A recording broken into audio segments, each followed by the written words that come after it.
Israel imeshutumu Iran kuhusika katika mashambulizi ya kimtandao katika hospitali za Israel na ofisi za kibiashara. Kurugenzi ya kitaifa ya mtandao imeonya. Kulingana na uchunguzi wa kurugenzi hiyo, wadukuzi walitumia taarifa zilizoibwa ili kupata mifumo iliyolengwa. Wimbi la mashambulizi ya mtandao yanalenga makampuni ya Israeli yanayotoa huduma za tehama kwa biashara kote nchini, yumkini ziliunganishwa na Iran, yametambuliwa, kurugenzi ya kitaifa ya mtandao ilisema siku ya Jumatano. Shambulio la mtandao lisilofanikiwa lililolenga kituo cha matibabu cha Shamir huko Yom Kippur mapema mwezi huu, ambalo lilivujisha barua pepe zenye taarifa nyeti za wagonjwa, lilichukuliwa na kurugenzi kwa jaribio la Iran kutatiza utendaji wa hospitali hiyo.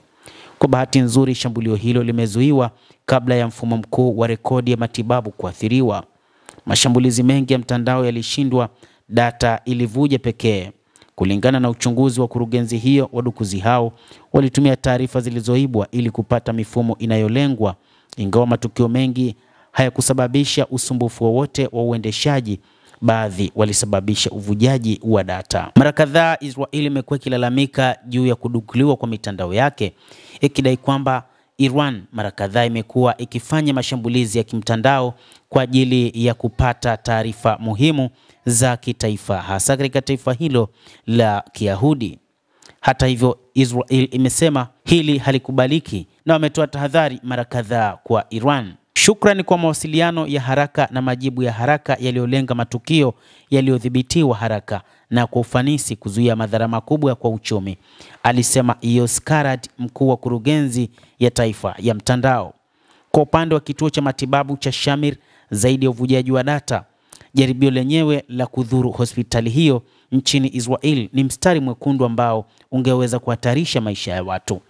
Kurugenzi iliwataka wananchi kufanya kazi kwa uelewa na tahadhari ya hali ya juu na kuripoti mara moja shughuli zinazotiliwa mashaka.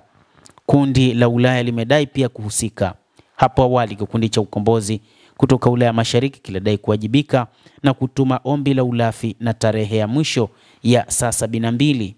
Walakini viongozi wa Israel baadaye waliamua kwamba wadukuzi kutoka nchini Iran ndio waliopanga operesheni hiyo ya kutaka kupata taarifa nyeti kutoka nchini Israel. Maafisa wamesema tukio hilo lilihusishwa na kampeni kubwa inayolenga makampuni ya Israel na watoa huduma muhimu katika wiki za hivi karibuni. Zaidi ya makampuni 10 ya kibinafsi yamekabiliwa na mashambulizi ya mtandao, na mara nyingi yakitumia udhaifu katika watoa huduma wa kidigitali ndani ya misururu ya ugavi.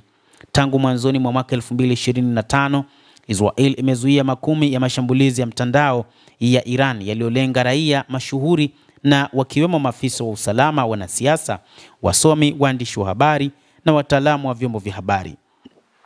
Shirika la usalama la Shin Bet lilisema shughuli hizi zinalenga kukusanya data nyeti za kibinafsi ambazo zinaweza kutumika baadaye katika mashambulizi ya kimwili ndani ya Israel ambayo yanaweza kufanywa na wahudumu walioajiriwa ndani ya taifa hilo la Kiyahudi ambao pia ni watu kutoka nchini Iran.